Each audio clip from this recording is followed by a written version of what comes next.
Did you guys know that you and God are one? That's a concept that a lot of people understand, but a lot of people struggle with that because religion has taught us so much that God is outside of us, that God is separate from us, that we are separated from God. And that's simply not true.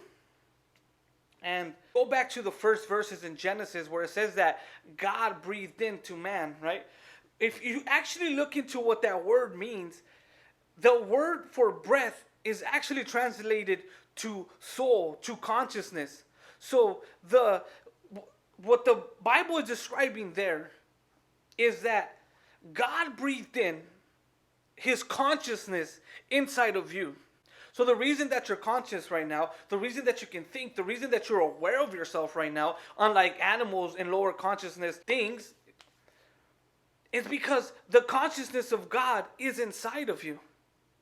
But we've learned to identify with the self more than to identify with God.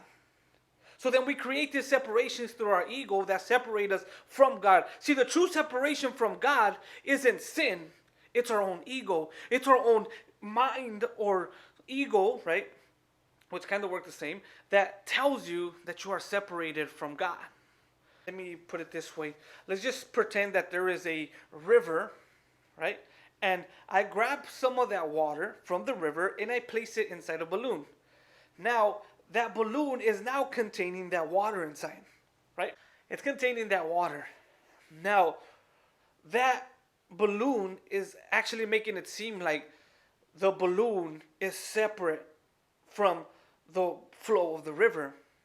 And because of the balloon, it does become separate. But the moment you disintegrate the balloon, you release the water, you free the water that's trapped inside, you will begin to see that that balloon contained the limitlessness of God. It contained the very essence of who God was. So the moment you dissolve yourself, you will dissolve a lot of the issues that you have in your life.